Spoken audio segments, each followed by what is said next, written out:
दोस्तों नमस्ते। इस वीडियो में कहानी का शीर्षक है ईश्वरीय न्याय। कानपुर जिले में पंडित भृगुदत्त नामक एक बड़े जमींदार थे। मुंशी सत्यनारायण उनके कारिंदा थे। वह बड़े स्वामीभक्त और सच्चरित्र मनुष्य थे।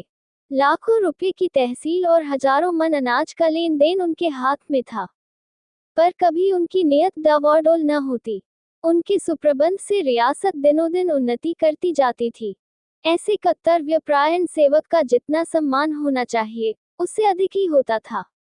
दुख सुख के प्रत्येक अवसर पर पंडित जी उनके साथ बड़ी उदारता से पेश आते। धीरे धीरे मुंशी जी का विश्वास इतना बढ़ा कि पंडित जी ने हिसाब किताब का समझना भी छोड़ दिया।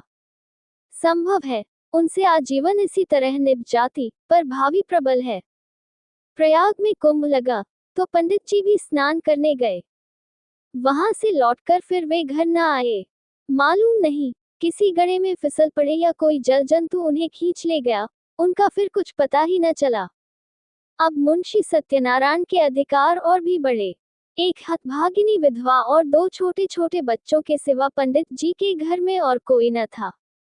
अंत्येष्टि क्रिया से निवृत्त होकर एक दिन शोकातुर पंडिताइन ने उन्हें बुलाया और रोकर कहा, लाला, पंडित जी हमें मंझधार में छोड़कर सुरपुर को सिधार गए। अब ये नया तुम ही पार लगाओगे तो लग सकती है। ये सब खेती तुम्हारी लगाई हुई है, इसे तुम्हारे ही ऊपर छोड़ती हूँ। ये तुम्हारे बच्चे हैं, इन्हें अपनाओ। जब तक मालिक जिए तुम्हें अपना भाई समझते रहे। मुझे विश्वास है कि तुम उसी तरह इस भार को संभाले रहोगे। सत्यनारायण ने रोते हुए जवाब दिया, भाभी, भैया क्या उठ गए? मेरे तो भाग्य ही फूट गए, नहीं तो मुझे आदमी बना देते। मैं उन्हीं का नमक खाकर जिया हूँ और उन्हीं की चाकरी में मरूंगा भी। आप धीरज रखें, किसी प्रकार की चिंता न करें। मैं जीते जी आपकी सेवा से मुंह न मोड़ूंगा। आप केवल इतना कीजिएगा कि मैं जिस किसी की शिकायत करूं, उसे डॉक दीजिएगा, नहीं तो ये लोग सिर चढ़ जाएंगे। इस घटना के बाद कई वर्षों तक मुंशी जी ने रियासत को संभाला। वह अपने काम में बड़े कुशल थे। कभी एक कौड़ी का भी बल नहीं पड़ा। सारे जिले में उनका सम्मान होने लगा। लोग पंडित जी को भूल सा गए। दरबारों और कमेटियों में वे सम्मिलित होते। जिले के अधिकारी उन्हीं को जमींदार समझते। अन्य रईसों में उनका आदर था, पर मान वृद्धि की महंगी वस्तु है। और भानुकुंवरी अन्य स्त्रियों की सदृश पैसे को खूब पकड़ती। वह मनुष्य की मनोवृत्तियों से परिचित न थी। पंडित जी हमेशा लाला जी को इनाम इकराम देते रहते थे। वे जानते थे कि ज्ञान के बाद ईमान का दूसरा स्तंभ अपनी सुरक्षा है। इसके सिवा वे खुद भी कभी कागजों की जांच कर लिया करते थे। नामात्र ही को सही, पर इस निगरानी का डर जरूर बना रहता था, क्योंकि ईमान का सबसे बड़ा शत्रु अवसर है। भानुकुंवरी इन बातों को जानती न थी। अतएव अवसर तथा धनाभाव जैसे प्रबल शत्रुओं के पंजे में पड़कर मुंशी जी का ईमान कैसे बेदाग बचता। कानपुर शहर से मिला हुआ, ठीक गंगा के किनारे, एक बहुत आजाद और उपजाऊ गौ था। पंडित जी इस गौ को लेकर नदी किनारे पक्का घाट, मंदिर, बाग, मकान आदि बनवाना चाहते थे, पर उनकी यह कामना सफल न हो सकी। संयोग से अब ये गौ बिकने लगा। उनके जमींदार एक ठाकुर साहब थे। किसी फौजदारी के मामले में फंसे हुए थे। मुकदमा लड़ने के लिए रुपये की चाह थी। मुंशी जी ने कचहरी में ये समाचार सुना। चटपट मोल तोल हुआ। दोनों तरफ गरज थी। सौदा पटने में देर न लगी। बैनामा लिखा गया, रजिस्ट्री हुई। रुपये मौजूद न थे, पर शहर में साख थी। एक महाजन के यहाँ से 30,000 रुपये मंगवाए गए और ठाकुर साहब को नजर किए गए। हाँ, कामकाज की आसानी के ख्याल से ये सब लिखा पढ़ी मुंशी जी ने अपने ही नाम की, क्योंकि मालिक के लड़के अभी नाबालिग थे। उनके नाम से लेने में बहुत झंझट होती और विलंब होने से शिकार हाथ से निकल जाता। मुंशी जी बैनामा लिए असीम आनंद में मग्न। भानुकुंवरी के पास आए, पर्दा कराया और यह शुभ समाचार सुनाया। भानुकुंवरी ने सजल नेत्रों से उनको धन्यवाद दिया। पंडित जी के नाम पर मंदिर और घाट बनवाने का इरादा पक्का हो गया। मुंशी जी दूसरे ही दिन उस गांव में आए। आसामी नजराने लेकर नए स्वामी के स्वागत को हाजिर हुए। शहर के रईसों की दावत हुई। लोगों के नावों पर बैठकर गंगा की खूब सैर की। मंदिर आदि बनवाने के लिए आबादी से हटकर रमणीक स्थान चुना गया। यद्यपि इस गौ को अपने नाम लेते समय मुंशी जी के मन में कपट का भाव न था, तथापि 2-4 दिन में ही उनका अंकुर जम गया और धीरे धीरे बढ़ने लगा। मुंशी जी इस गौ के आय व्यय का हिसाब अलग रखते और अपने स्वामिनों को उसका ब्यौरा समझाने की जरूरत न समझते। भानुकुँवरी इन बातों में दखल देना उचित न समझती थी, पर दूसरे कारिंदों से बातें सुन सुनकर उसे शंका होती थी कि कहीं मुंशी जी दगा तो न देंगे। अपने मन का भाव मुंशी से छिपाती थी, इस ख्याल से कि कहीं कारिंदों ने उन्हें हानि पहुंचाने के लिए ये षड्यंत्र न रचा हो। इस तरह कई साल गुजर गए। अब उस कपट के अंकुर ने वृक्ष का रूप धारण किया। भानुकुँवरी को मुंशी जी के उस मार्ग के लक्षण दिखाई देने लगे। उधर मुंशी जी के मन ने कानून से नीति पर विजय पाए। उन्होंने अपने मन में फैसला किया कि गौ मेरा है। हाँ, मैं भानुकुँवरी का 30,000 का ऋणी अवश्य हूँ। वे बहुत करेगी तो अपने रुपये ले लेंगी और क्या कर सकती हैं। मगर दोनों तरफ यह आग अंदर ही अंदर सुलगती रही। मुंशी जी अस्त्र सज्जित होकर आक्रमण के इंतजार में थे और भानुकुँवरी इसके लिए अवसर ढूंढ रही थी। एक दिन उसने साहस करके मुंशी जी को अंदर बुलाया और कहा, लाला जी, बरगदा के मंदिर का काम कब से लगवाइएगा? उसे लिए 8 साल हो गए, अब काम लग जाए तो अच्छा हो। जिंदगी का कौन ठिकाना है, जो काम करना है उसे कर ही डालना चाहिए। इस ढंग से इस विषय को उठाकर भानुकुँवरी ने अपनी चतुराई का अच्छा परिचय दिया। मुंशी जी भी दिल में इसके कायल हो गए। जरा सोचकर बोले, इरादा तो मेरा कई बार हुआ, पर मौके की जमीन नहीं मिलती। गंगा तट की जमीन असामियों के जोत में है और वे किसी तरह छोड़ने पर राजी नहीं। भानुकुँवरी, ये बात तो आज मुझे मालूम हुई। 8 साल हुए, इस गौ के विषय में आपने कभी भूल कर भी दी तो चर्चा नहीं की। मालूम नहीं कितनी तहसील है, क्या मुनाफा है, कैसा गौ है, कुछ सीर होती है या नहीं। जो कुछ करते हैं आप ही करते हैं और करेंगे, पर मुझे भी तो मालूम होना चाहिए। मुंशी जी संभल उठे। उन्हें मालूम हो गया कि इस चतुर स्त्री से बाजी ले जाना मुश्किल है। गौ लेना ही है तो अब क्या डर। खुलकर बोले, आपको इससे कोई सरोकार न था, इसलिए मैंने व्यर्थ कष्ट देना मुनासिब न समझा। भानुकुँवरी के हृदय में कुठार सा लगा। पर्दे से निकल आई और मुंशी जी की तरफ तेज आंखों से देखकर बोली, आप क्या कहते हैं? आपने गौ मेरे लिए लिया था या अपने लिए? रुपये मैंने दिए या आपने? उस पर जो खर्च पड़ा वह मेरा था या आपका? मेरी समझ में नहीं आता कि आप कैसी बातें करते हैं। मुंशी जी ने सावधानी से जवाब दिया, ये तो आप जानती हैं कि गौ हमारे नाम से बसा हुआ है। रुपया जरूर आपका लगा, पर मैं उसका देनदार हूँ। रहा तहसील वसूल का खर्च, ये सब मैंने अपने पास से दिया है। उसका हिसाब किताब, आय व्यय सब रखता गया हूँ। भानुकुँवरी ने क्रोध से कांपते हुए कहा, इस कपट का फल आपको अवश्य मिलेगा। आप इस निर्दयता से मेरे बच्चों का गला नहीं काट सकते। मुझे नहीं मालूम था कि आपने हृदय में छुरी छिपा रखी है, नहीं तो यह नौबत ही क्यों आती। खैर, अब से मेरी रोकड़ और बही खाता आप कुछ न छुएं। मेरा जो कुछ होगा ले लूंगी। जाए, एकांत में बैठकर सोचिए। पाप से किसी का भला नहीं होता। तुम समझते होगे कि बालक अनाथ हैं, इनकी संपत्ति हजम कर लूंगा। इस भूल में न रहना, मैं तुम्हारे घर की ईंट तक बिकवा लूंगी। ये कहकर भानुकुँवरी फिर पर्दे की आड़ में आ बैठी और रोने लगी। स्त्रियां क्रोध के बाद किसी न किसी बहाने रोया करती हैं। लाला साहब को कोई जवाब न सूझा।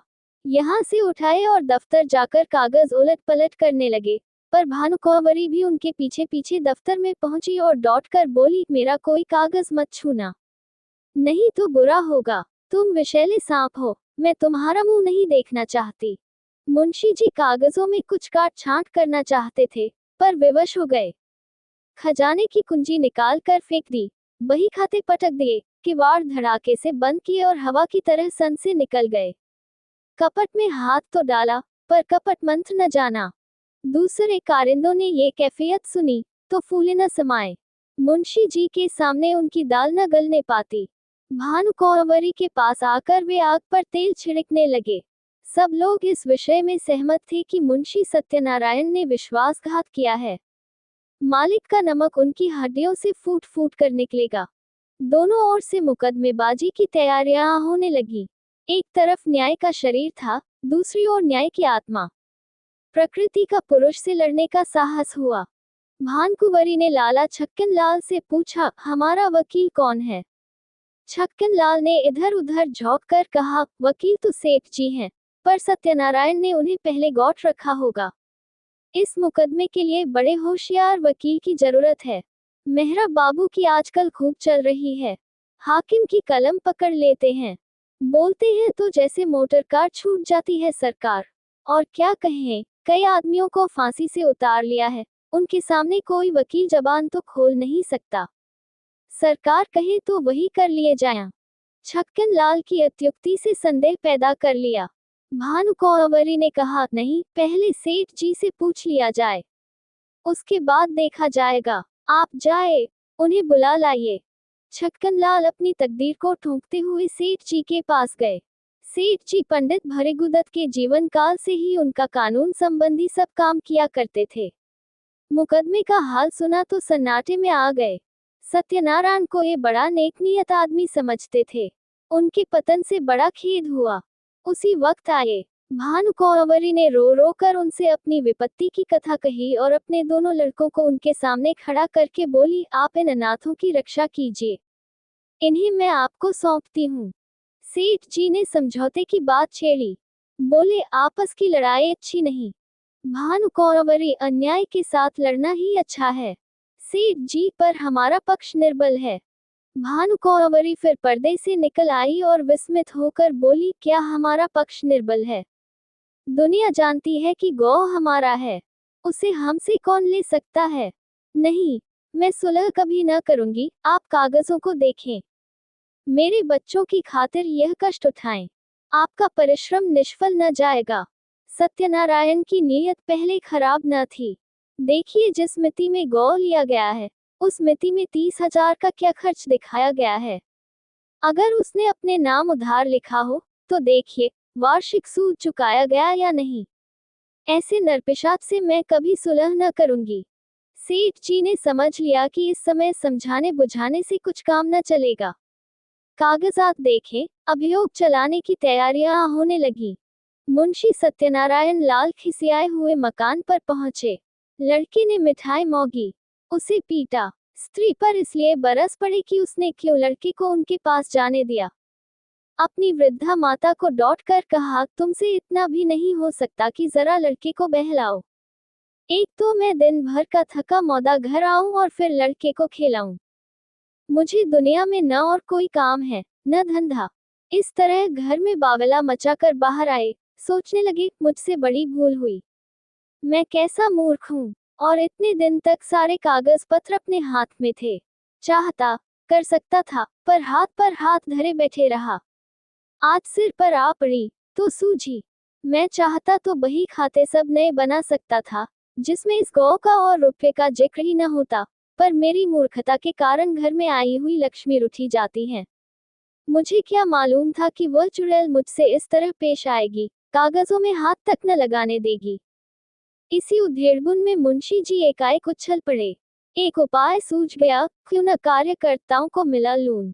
यद्यपि मेरी सख्ती के कारण वे सब मुझसे नाराज थे और इस समय सीधे बात भी न करेंगे, तथापि उनमें ऐसा कोई भी नहीं जो प्रलोभन से मुट्ठी में न आ जाए। हाँ, इसमें रुपये पानी की तरह बहाना पड़ेगा, पर इतना रुपया आएगा कहाँ से? हाय दुर्भाग्य! 2-4 दिन पहले चेत गया होता, तो कोई कठिनाई न पड़ती। क्या जानता था कि वह डाइन इस तरह वज्र प्रहार करेगी।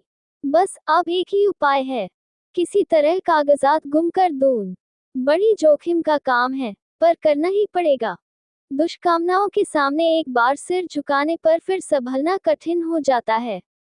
पाप के अथाह दलदल में जहां एक बार पड़े कि फिर प्रतिक्षण नीचे ही चले जाते हैं। मुंशी सत्यनारायण सा विचारशील मनुष्य इस समय इस फिक्र में था कि कैसे सेंध लगा पाऊं।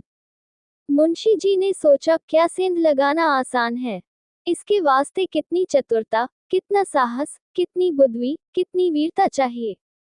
कौन कहता है कि चोरी करना आसान काम है?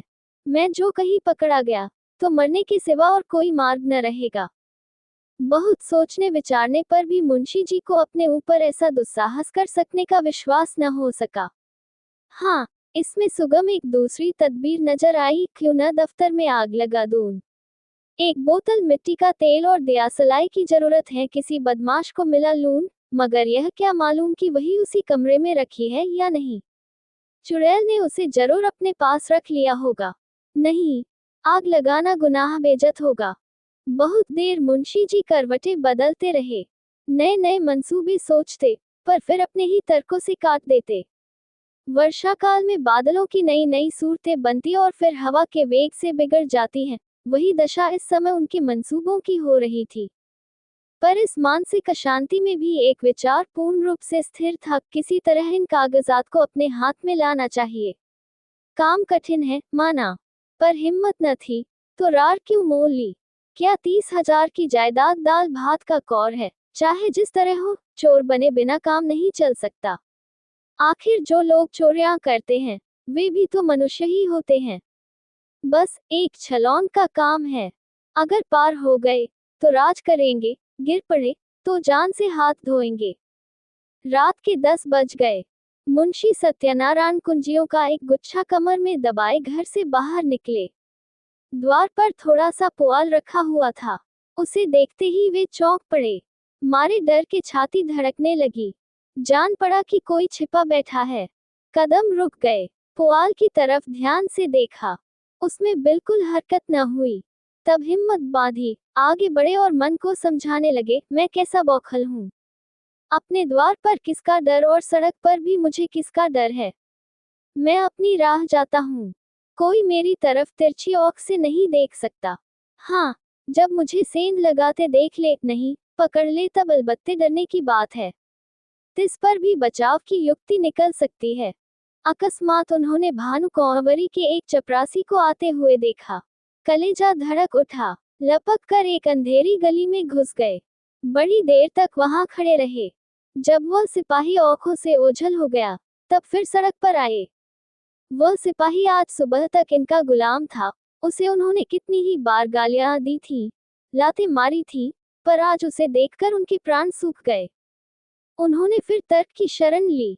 मैं मानो भंग खाकर आया हूँ। इस चपरासी से इतना डरा मानो कि वह मुझे देख लेता, पर मेरा कर क्या सकता था। हजारों आदमी रास्ता चल रहे हैं, उन्हीं में मैं भी एक हूँ। क्या वह अंतर्यामी है, सबके हृदय का हाल जानता है। मुझे देखकर वह अदब से सलाम करता और वहां का कुछ हाल भी कहता, पर मैं उससे ऐसा डरा कि सूरत तक न दिखाई। इस तरह मन को समझाकर वे आगे बढ़े। सच है, पाप के पंजों में फंसा हुआ मन पतझड़ का पत्ता है, जो हवा के जरा से झोंके से गिर पड़ता है। मुंशी जी बाजार पहुंचे। अधिकतर दुकानें बंद हो चुकी थीं। उनमें सौड़ और गायें बैठी हुई जुगाली कर रही थी। केवल हलवाइयों की दुकानें खुली थी और कहीं कहीं गजरे वाले हार की हौक लगाते फिरते थे। सब हलवाई मुंशी जी को पहचानते थे, अतएव मुंशी जी ने सिर झुका लिया। कुछ चाल बदली और लपकते हुए चले। एकाएक उन्हें एक बग्घी आती दिखाई दी। ये सेठ बल्लभदास सवकील की बग्घी थी। इसमें बैठकर हजारों बार सेठ जी के साथ कचहरी गए थे, पर आज वह बग्घी कालदेव के समान भयंकर मालूम हुई। फौरन एक खाली दुकान पर चढ़ गए। वहां विश्राम करने वाले सौर ने समझा, वे मुझे पदच्युत करने आए हैं। माथा झुकाए फुकारता हुआ उठ बैठा, पर इसी बीच में बग्घी निकल गई और मुंशी जी की जान में जान आई। अब कि उन्होंने तर्क का आश्रय न लिया, समझ गए कि इस समय इससे कोई लाभ नहीं। खैरियत हुई कि वकील ने देखा नहीं। यह एक घाघ है, मेरे चेहरे से ताड़ जाता।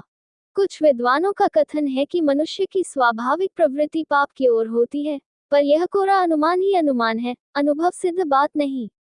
सच बात तो यह है कि मनुष्य स्वभावत पाप भीरू होता है और हम प्रत्यक्ष देख रहे हैं कि पाप से उसे कैसी घृणा होती है। एक फरलांग आगे चलकर मुंशी जी को एक गली मिली।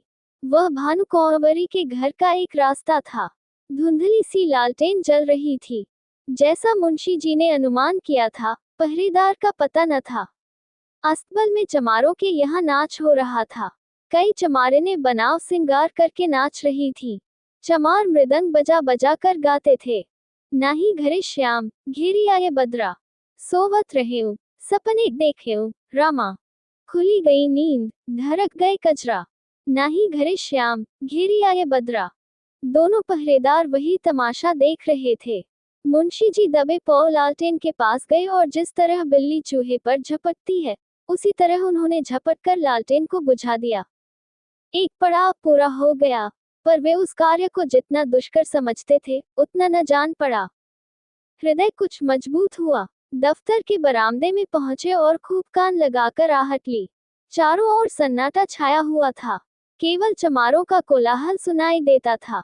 इस समय मुंशी जी के दिल में धड़कन थी, पर सिर धमधम कर रहा था, हाथ पांव कांप रहे थे, सांस बड़े वेग से चल रही थी। शरीर का एक एक रोम आँख और कान बना हुआ था। वे सजीवता की मूर्ति हो रहे थे।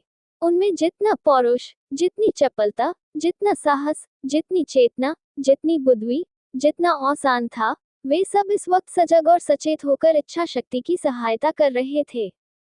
दफ्तर के दरवाजे पर वही पुराना ताला लगा हुआ था।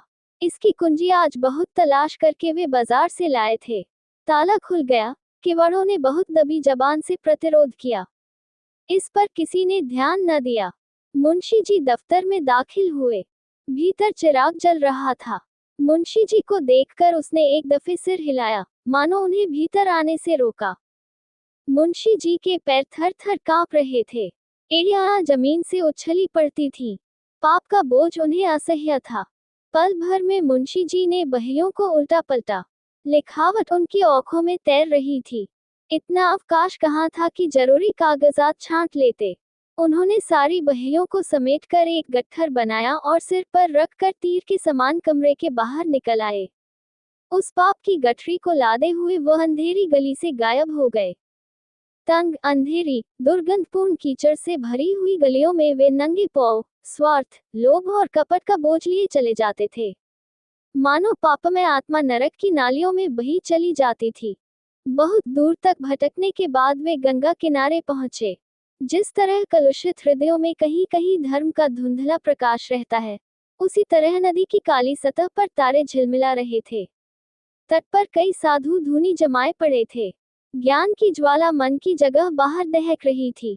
मुंशी जी ने अपना गट्ठर उतारा और चादर से खूब मजबूत बांधकर बलपूर्वक नदी में फेंक दिया। सोती हुई लहरों में कुछ हलचल हुई और फिर सन्नाटा हो गया। मुंशी सत्यनारायण लाल के घर में दो स्त्रियां थीं, माता और पत्नी।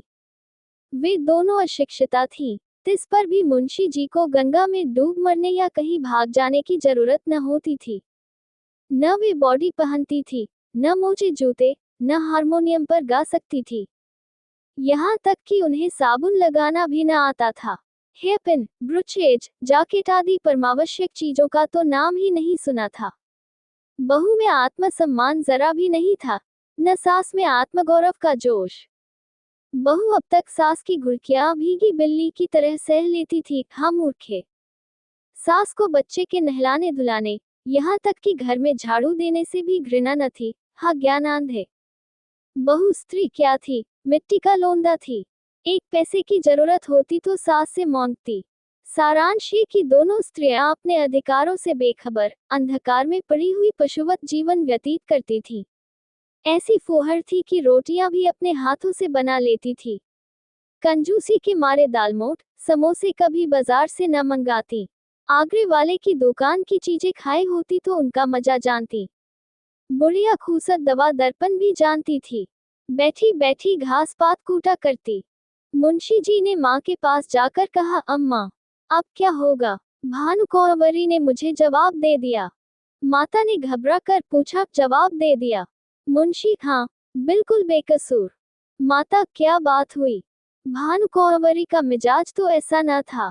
मुंशी, बात कुछ न थी। मैंने अपने नाम से जो गौ लिया था, उसे मैंने अपने अधिकार में कर लिया। कल मुझसे और उनसे साफ साफ बातें हुई। मैंने कह दिया कि गौ मेरा है, मैंने अपने नाम से लिया है, उसमें तुम्हारा कोई इजारा नहीं। बस बिगड़ गई, जो मुंह में आया बकती रही। उसी वक्त मुझे निकाल दिया और धमका कर कहा, मैं तुमसे लड़कर अपना गौ ले लूंगी। अब आज ही उनकी तरफ से मेरे ऊपर मुकदमा दायर होगा, मगर इससे होता क्या है? गौ मेरा है। उस पर मेरा कब्जा है। एक नहीं, 1000 मुकदमे चलाएं, डिग्री मेरी होगी। माता ने बहू की तरफ मर्मांतक दृष्टि से देखा और बोली, क्यों भैया? वह गौ लिया तो था तुमने उन्हीं के रुपये से और उन्हीं के वास्ते। मुंशी लिया था, तब लिया था। अब मुझसे ऐसा आबाद और मालदार गौ नहीं छोड़ा जाता। वह मेरा कुछ नहीं कर सकती, मुझसे अपना रुपया भी नहीं ले सकती। 150 गौ तो हैं, तब भी हवस नहीं मिटती। माना बेटा, किसी के धन ज्यादा होता है तो वह उसे फेंक थोड़े ही देता है। तुमने अपनी नीयत बिगाड़ी, यह अच्छा काम नहीं किया। दुनिया तुम्हें क्या कहेगी, और दुनिया चाहे कहे या न कहे, तुमको भला ऐसा करना चाहिए कि जिसकी गोद में इतने दिन पले, जिसका इतने दिनों तक नमक खाया, अब उसी से दगा करो। नारायण ने तुम्हें क्या नहीं दिया? मजे से खाते हो, पहनते हो, घर में नारायण का दिया 4 पैसा है, बाल बच्चे हैं, और क्या चाहिए? मेरा कहना मानो, इस कलंक का टीका अपने माथे न लगाओ। यह अपजस मत लो, बरकत अपनी कमाई में होती है, हराम की कौड़ी कभी नहीं फलती।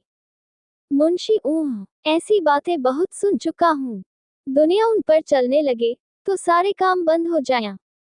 मैंने इतने दिनों इनकी सेवा की, मेरी ही बदौलत ऐसे ऐसे 4-5 गौ बढ़ गए। जब तक पंडित जी थे, मेरी नियत का मान था, मुझे औख में धूल डालने की जरूरत न थी, वे आप ही मेरी खातिर कर दिया करते थे। उन्हें मरे 8 साल हो गए, मगर मुसम्मात के एक बीड़े पान की कसम खाता हूँ। मेरी जात से उनको हजारों रुपये मासिक की बचत होती थी। क्या उनको इतनी भी समझ न थी कि यह बेचारा, जो इतनी ईमानदारी से मेरा काम करता है, इस नफे में कुछ उसे भी मिलना चाहिए। ये कह इनाम के लिए कहे दो, किसी तरह दो तो, मगर वे तो समझती थी कि मैंने इसे 20 रुपये महीने पर मोल ले लिया है। मैंने 8 साल तक सब किया, अब क्या इसी 20 रुपये में गुलामी करता रहूं और अपने बच्चों को दूसरों का मुंह ताकने के लिए छोड़ जाऊं? अब मुझे यह अवसर मिला है, इसे क्यों छोड़ूं? जमींदारी की लालसा लिए हुए क्यों मरूं? जब तक जीऊंगा, खुद खाऊंगा, मेरे पीछे मेरे बच्चे चैन उड़ाएंगे। माता की आंखों में आंसू भर आए। बोली, बेटा, मैंने तुम्हारे मुंह से ऐसी बातें कभी नहीं सुनी थी। तुम्हें क्या हो गया है? तुम्हारे आगे बाल बच्चे हैं, आग में हाथ न डालो। बहू ने सास की ओर देखकर कहा, हमको ऐसा धन न चाहिए, हम अपनी दाल रोटी में मगन हैं। मुंशी, अच्छी बात है, तुम लोग रोटी दाल खाना, गाड़ा पहनना, मुझे अब हलवे पूरी की इच्छा है। माता, यह धर्म मुझसे न देखा जाएगा, मैं गंगा में डूब मरूंगी। पत्नी, तुम्हें ये सब कोर्टा बोना है तो मुझे मायके पहुंचा दो, मैं अपने बच्चों को लेकर इस घर में न रहूंगी। मुंशी ने झुंझला कर कहा, तुम लोगों की बुद्धि तो भौंक खा गई है। लाखों सरकारी नौकर रात दिन दूसरों का गला दबा दबा कर रिश्वतें लेते हैं और चैन करते हैं। न उनके बाल बच्चों ही को कुछ होता है, न उन्हीं को हैजा पकड़ता है। अधर्म उनको क्यों नहीं खा जाता, जो मुझी को खा जाएगा? मैंने तो सत्यवादियों को सदा दुख झेलते ही देखा है।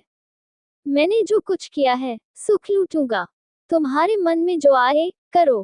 प्रातःकाल दफ्तर खुला तो कागजात सब गायब थे। मुंशी छक्कनलाल बौखलाए से घर में गए और मालकिन से पूछा, कागजात आपने उठवा लिए हैं?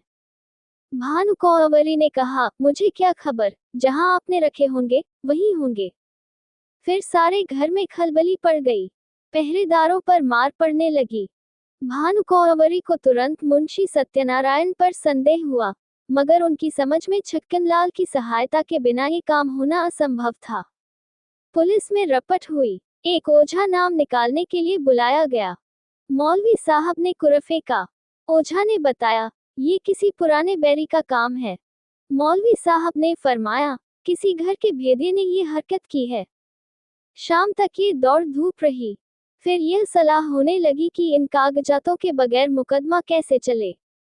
पक्ष तो पहले से ही निर्बल था, जो कुछ बल था वह इसी बही खाते का था। अब तो सबूत भी हाथ से गए, दावे में कुछ जान ही न रही। मगर भानकुंवरी ने कहा, बला से हार जाएंगे। हमारी चीज कोई छीन ले तो हमारा धर्म है कि उससे यथाशक्ति लड़े, हार कर बैठना कायरों का काम है। सेठ जी वकील को इस दुर्घटना का समाचार मिला तो उन्होंने भी यही कहा कि अब दावे में जरा भी जान नहीं है।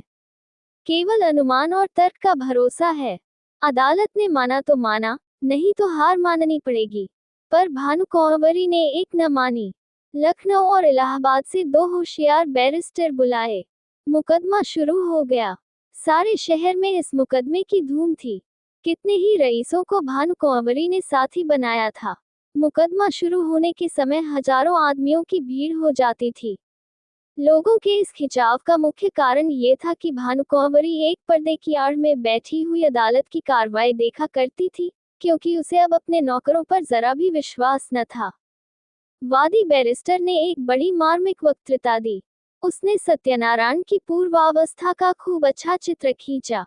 उसने दिखलाया कि वे कैसे स्वामी भक्त, कैसे कार्यकुशल, कैसे कर्मशील थे, और स्वर्गवासी पंडित भृगुदत्त का उस पर पूर्ण विश्वास हो जाना किस तरह स्वाभाविक था।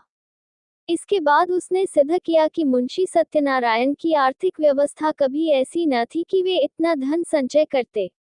अंत में उसने मुंशी जी की स्वार्थपरता, कूटनीति, निर्दयता और विश्वासघातकता का ऐसा घृणोत्पादक चित्र खींचा कि लोग मुंशी जी को गोलियां देने लगे।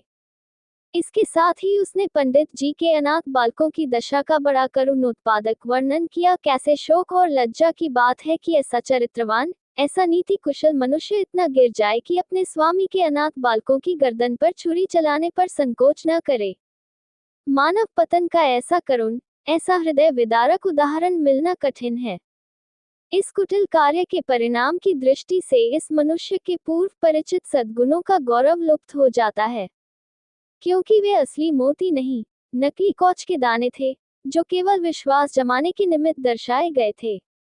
वह केवल सुंदर जाल था, जो एक सरल हृदय और छल छंद से दूर रहने वाले रईस को फंसाने के लिए फैलाया गया था।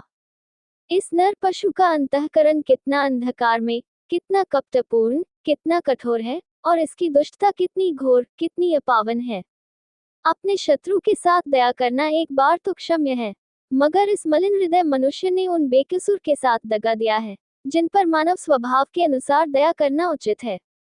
यदि आज हमारे पास बही खाते मौजूद होते, अदालत पर सत्यनारायण की सत्यता स्पष्ट रूप से प्रकट हो जाती, पर मुंशी जी के बर्खास्त होते ही दफ्तर से उनका लुप्त हो जाना भी अदालत के लिए एक बड़ा सबूत है।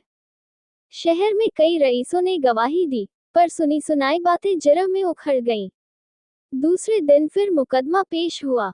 प्रतिवादी के वकील ने अपनी वक्तृता शुरू की। उसमें गंभीर विचारों की अपेक्षा हास्य का आधिक्य था। यह एक विलक्षण न्याय सिद्धांत है कि किसी धनाढ़ मनुष्य का नौकर जो कुछ खरीदे, वह उसके स्वामी की चीज समझी जाए। इस सिद्धांत के अनुसार हमारी गवर्नमेंट को अपने कर्मचारियों की सारी संपत्ति पर कब्जा कर लेना चाहिए।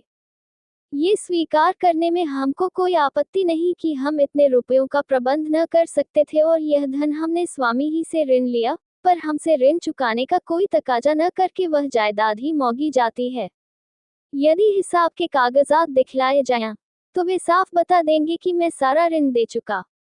हमारे मित्र ने कहा कि ऐसी अवस्था में बहियों का गुम हो जाना भी अदालत के लिए एक सबूत होना चाहिए। मैं भी उनकी युक्ति का समर्थन करता हूँ। यदि मैं आपसे ऋण लेकर अपना विवाह करूं तो क्या मुझसे मेरी नवविवाहित वधू को छीन लेंगे? हमारे सुयोग मित्र ने हमारे ऊपर अनाथों के साथ दगा करने का दोष लगाया है। अगर मुंशी सत्यनारायण की नीयत खराब होती, तो उनके लिए सबसे अच्छा अवसर वह था जब पंडित भृगुदत्त का स्वर्गवास हुआ था। इतने विलंब की क्या जरूरत थी? यदि आप शेर को फंसाकर उसके बच्चे को उसी वक्त नहीं पकड़ लेते, उसे बढ़ने और सबल होने का अवसर देते हैं, तो मैं आपको बुद्धिमान न कहूंगा। यथार्थ बात यह है कि मुंशी सत्यनारायण ने नमक का जो कुछ हक था, वह पूरा कर दिया। 8 वर्ष तक तनमन से स्वामी की संतान की सेवा की। आज उन्हें अपनी साधुता का जो फल मिल रहा है, वह बहुत ही दुख, खजनक और हृदय विदारक है। इसमें भानु कंवरी का दोष नहीं। वे एक गुण संपन्न महिला हैं, मगर अपनी जाति के अवगुण उनमें भी विद्यमान हैं। ईमानदार मनुष्य स्वभावत स्पष्टभाषी होता है। उसे अपनी बातों में नमक मिर्च लगाने की जरूरत नहीं होती। यही कारण है कि मुंशी जी के मृदुभाषी मातहतों को उन पर आक्षेप करने का मौका मिल गया। इस दावे की जड़ केवल इतनी ही है और कुछ नहीं। भानु कंवरी यहाँ उपस्थित हैं, क्या वे कह सकती हैं कि इस 8 वर्ष की मुद्दत में कभी इस गौ का जिक्र उनके सामने आया? कभी उसके हानि लाभ, आय व्यय, लेन देन की चर्चा उनसे की गई? मान लीजिए कि मैं गवर्नमेंट का मुलाजिम हूँ। यदि मैं आज दफ्तर में आकर अपनी पत्नी के आय व्यय और अपने टहलुओं के टैक्सों का पचड़ा गाने लगूं, तो शायद मुझे शीघ्र ही अपने पद से पृथक होना पड़े, और संभव है कुछ दिनों तक बरेली की अतिथिशाला में भी रखा जाऊं। जिस गौ से भानुकुंवरी का सरोवार न था, उसकी चर्चा उनसे क्यों की जाती? इसके बाद बहुत से गवाह पेश हुए, जिनमें अधिकांश आसपास के देहातों के जमींदार थे। उन्होंने बयान किया कि हमने मुंशी सत्यनारायण असामियों को अपनी दस्तखती रसीदें और अपने नाम से खजाने में रुपया दाखिल करते देखा है। इतने में संध्या हो गई। अदालत ने 1 सप्ताह में फैसला सुनाने का हुक्म दिया। सत्यनारायण को अब अपनी जीत में कोई संदेह न था। वादी पक्ष के गवाह भी उखड़ गए थे और बहस भी सबूत से खाली थी। अब इनकी गिनती भी जमींदारों में होगी और संभव है ये कुछ दिनों में रईस कहलाने लगेंगे। पर किसी न किसी कारण से अब शहर के गणमान्य पुरुषों से औखे मिलाते शर्माते थे। उन्हें देखते ही उनका सिर नीचा हो जाता था। वह मन में डरते थे कि वे लोग कहीं इस विषय पर कुछ पूछताछ न कर बैठें। वह बाजार में निकलते तो दुकानदारों में कुछ कानाफूसी होने लगती और लोग उन्हें तिरछी दृष्टि से देखने लगते। अब तक लोग उन्हें विवेकशील और सच्चरित्र मनुष्य समझते। शहर के धनी मानी उन्हें इज्जत की निगाह से देखते और उनका बड़ा आदर करते थे। यद्यपि मुंशी जी को अब तक इनसे टेढ़ी तिरछी सुनने का संयोग न पड़ा था, तथापि उनका मन कहता था कि सच्ची बात किसी से छिपी नहीं है। चाहे अदालत से उनकी जीत हो जाए, पर उनकी साख अब जाती रही। अब उन्हें लोग स्वार्थी, कपटी और दगाबाज समझेंगे। दूसरों की बात तो अलग रही, स्वयं उनके घरवाले उनकी उपेक्षा करते थे। बूढ़ी माता ने 3 दिन से मुंह में पानी नहीं डाला। स्त्री बार बार हाथ जोड़कर कहती थी कि अपने प्यारे बालकों पर दया करो। बुरे काम का फल कभी अच्छा नहीं होता। नहीं तो पहले मुझी को विष खिला दो। जिस दिन फैसला सुनाया जाने वाला था, प्रातःकाल एक कुंजड़िन तरकारियां लेकर आई और मुंशियाइन से बोली, बहू जी, हमने बाजार में एक बात सुनी है। बुरा न मानो तो कहूं। जिसको देखो उसके मुंह से यही बात निकलती है कि लाला बाबू ने जालसाजी से पंडिताइन का कोई हल्का ले लिया। हमें तो इस पर यकीन नहीं आता। लाला बाबू ने न संभाला होता तो अब तक पंडिताइन का कहीं पता न लगता। एक अंगुल जमीन न बचती। इन्हीं में एक सरदार था कि सबको संभाल लिया। तो क्या अब उन्हीं के साथ बदी करेंगे? अरे बहू, कोई कुछ साथ लाया है कि ले जाएगा? यही नेक बदी रह जाती है। बुरे का फल बुरा होता है। आदमी न देखे, पर अल्लाह सब कुछ देखता है। बहू जी पर घड़ों पानी पड़ गया। जी चाहता था कि धरती फट जाती तो उसमें समा जाती। स्त्रियां स्वभावत लज्जावती होती हैं। उनमें आत्माभिमान की मात्रा अधिक होती है। निंदा अपमान उनसे सहन नहीं हो सकता है। सिर झुकाए हुए बोली, बुआ, मैं इन बातों को क्या जानूं? मैंने तो आज ही तुम्हारे मुंह से सुनी है। कौन सी तरकारियां हैं? मुंशी सत्यनारायण अपने कमरे में लेटे हुए कुंजड़िन की बातें सुन रहे थे। उसके चले जाने के बाद आकर स्त्री से पूछने लगे, ये शैतान की खाला क्या कह रही थी? स्त्री ने पति की ओर से मुंह फेर लिया और जमीन की ओर ताकते हुए बोली, क्या तुमने नहीं सुना? तुम्हारा गुणगान कर रही थी। तुम्हारे पीछे देखो, किस किस के मुंह से ये बातें सुननी पड़ती हैं और किस किस से मुंह छिपाना पड़ता है। मुंशी जी अपने कमरे में लौट आए। स्त्री को कुछ उत्तर नहीं दिया। आत्मा लज्जा से परास्त हो गई। जो मनुष्य सदैव सर्व सम्मानित रहा हो, जो सदा आत्माभिमान से सिर उठाकर चलता रहा हो, जिसकी सुकृति की सारे शहर में चर्चा होती हो, वह कभी सर्वथा लज्जा शून्य नहीं हो सकता। लज्जा कुपथ की सबसे बड़ी शत्रु है। कुवासनाओं के भ्रम में पड़कर मुंशी जी ने समझा था, मैं इस काम को ऐसी गुप्त रीति से पूरा कर ले जाऊंगा कि किसी को कानो कान खबर न होगी, पर उनका यह मनोरथ सिद्ध न हुआ। बाधाएं ना खड़ी हुई। उनके हटाने में उन्हें बड़े दुस्साहस से काम लेना पड़ा, पर यह भी उन्होंने लज्जा से बचने के निमित्त किया, जिसमें ये कोई न कहे कि अपनी स्वामिनी को धोखा दिया। इतना यत्न करने पर भी निंदा से न बच सके। बाजार का सौदा बेचने वालियां भी अब अपमान करती हैं। कुवासनाओं से दबी हुई लज्जा शक्ति इस कड़ी चोट को सहन न कर सकी। मुंशी जी सोचने लगे, अब मुझे धन संपत्ति मिल जाएगी, ऐश्वर्यवान हो जाऊंगा, परंतु निंदा से मेरा पीछा न छूटेगा। अदालत का फैसला मुझे लोक निंदा से न बचा सकेगा। ऐश्वर्य का फल क्या है? मान और मर्यादा। उससे हाथ धो बैठा तो ऐश्वर्य को लेकर क्या करूंगा? चित्त की शक्ति खोकर, लोक लज्जा सहकर, जन समुदाय में नीच बनकर और अपने घर में कलह का बीज बोकर यह संपत्ति मेरे किस काम आएगी? और यदि वास्तव में कोई न्याय शक्ति हो और वह मुझे इस कुकृत्य का दंड दे, तो मेरे लिए सिवा मुख में कालिख लगाकर निकल जाने के और कोई मार्ग न रहेगा। सत्यवादी मनुष्य पर कोई विपत्ति पड़ती है तो लोग उनके साथ सहानुभूति करते हैं। दुष्टों की विपत्ति लोगों के लिए व्यंग्य की सामग्री बन जाती है। उस अवस्था में ईश्वर अन्याय ठहराया जाता है, मगर दुष्टों की विपत्ति ईश्वर के न्याय को सिद्ध करती है। परमात्मन, इस दुर्दशा से किसी तरह मेरा उद्धार करो। क्यों न जाकर मैं भानु कुंवरी के पैरों पर गिर पड़ूं और विनय करूं कि यह मुकदमा उठा लो। शोक, पहले यह बात मुझे क्यों न सूझी? अगर कल तक मैं उनके पास चला गया होता तो बात बन जाती, पर अब क्या हो सकता है? आज तो फैसला सुनाया जाएगा। मुंशी जी देर तक इसी विचार में पड़े रहे, पर कुछ निश्चय न कर सके कि क्या करें। भानु कुंवरी को भी विश्वास हो गया कि अब गौ हाथ से गया। बेचारी हाथ मल कर रह गई। रात भर उसे नींद न आई। रह रहकर मुंशी सत्यनारायण पर क्रोध आता था। हाय पापी, ढोल बजाकर मेरा 50,000 का माल लिए जाता है और मैं कुछ नहीं कर सकती। आजकल के न्याय करने वाले बिल्कुल औख के अंधे हैं। जिस बात को सारी दुनिया जानती है, उसमें भी उनकी दृष्टि नहीं पहुंचती। बस दूसरों को औखों से देखते हैं। कोरे कागजों के गुलाम हैं।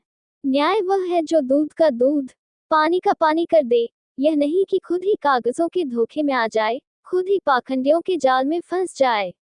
इसी से तो ऐसी छली, कपटी, दगाबाज और दुरात्माओं का साहस बढ़ गया है। खैर, गौ जाता है तो जाए, लेकिन सत्यनारायण, तुम शहर में कहीं मुंह दिखाने के लायक भी न रहे। इस ख्याल से भानु कुंवरी को कुछ शांति हुई।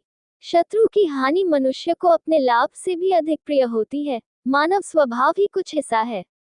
तुम हमारा एक गौ ले गए, नारायण चाहेंगे तो तुम भी इससे सुख न पाओगे। तुम आप नरक की आग में जलोगे, तुम्हारे घर में कोई दिया जलाने वाला न रह जाएगा। फैसले का दिन आ गया। आज अदालत में बड़ी भीड़ थी। ऐसे ऐसे महानुभाव उपस्थित थे जो बगुलों की तरह अफसरों की बधाई और विदाई के अवसरों ही में नजर आया करते हैं। वकीलों और मुख्तारों की पलटन भी जमा थी। नियत समय पर जज साहब ने अदालत को सुशोभित किया। विस्तृत न्याय भवन में सन्नाटा छा गया। अहलमाद ने संदूक से तजवीज निकाली।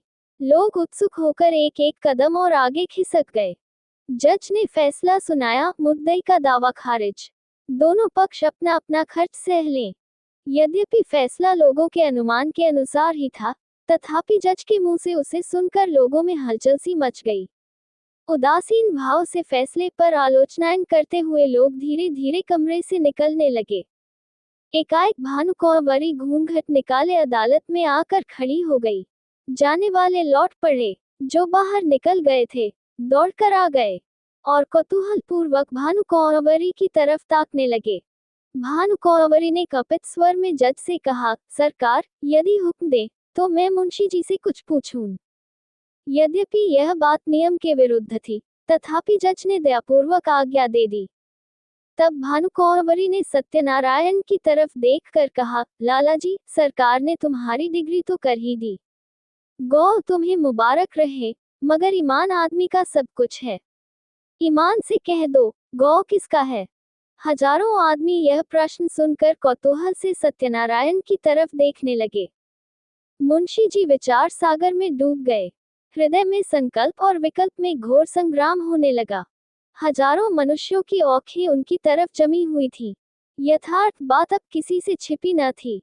इतने आदमियों के सामने असत्य बात मुंह से निकल न सकी। लज्जा से जबान बंद कर ली, मेरा कहने में काम बनता था। कोई बात न थी, किंतु घोरतम पाप का दंड समाज दे सकता है, उसके मिलने का पूरा भय था। आपका कहने से काम बिगड़ता था। जीती जिताए बाजी हाथ से निकली जाती थी। सर्वोत्कृष्ट काम के लिए समाज से जो इनाम मिल सकता है, उसके मिलने की पूरी आशा थी। आशा के भय को जीत लिया। उन्हें ऐसा प्रतीत हुआ जैसे ईश्वर ने मुझे अपना मुख उज्जवल करने का यह अंतिम अवसर दिया है। मैं अब भी मानव सम्मान का पात्र बन सकता हूँ। अब अपनी आत्मा की रक्षा कर सकता हूँ। उन्होंने आगे बढ़कर भानुकुंवरी को प्रणाम किया और कांपते हुए स्वर से बोले, आपका। हजारों मनुष्यों के मुंह से एक गगनस्पर्शी ध्वनि निकली, सत्य की जय। जज ने खड़े होकर कहा, ये कानून का न्याय नहीं, ईश्वरीय न्याय है। इसे कथा न समझिएगा, ये सच्ची घटना है। भानुकुंवरी और सत्यनारायण अब भी जीवित हैं। मुंशी जी के इस नैतिक साहस पर लोग मुग्ध हो गए। मानवीय न्याय पर ईश्वरीय न्याय ने जो विलक्षण विजय पाई, उसकी चर्चा शहर भर में महीनों रही। भानुकुंवरी मुंशी जी के घर गई, उन्हें मना कर लाई। फिर अपना सारा कारोबार उन्हें सौंपा और कुछ दिनों उपरांत ये गौ उन्हीं के नाम हिब्बा कर दिया। मुंशी जी ने भी उसे अपने अधिकार में रखना उचित न समझा, कृष्णार्पण कर दिया। अब इसकी आमदनी दीन दुखियों और विद्यार्थियों की सहायता में खर्च होती है।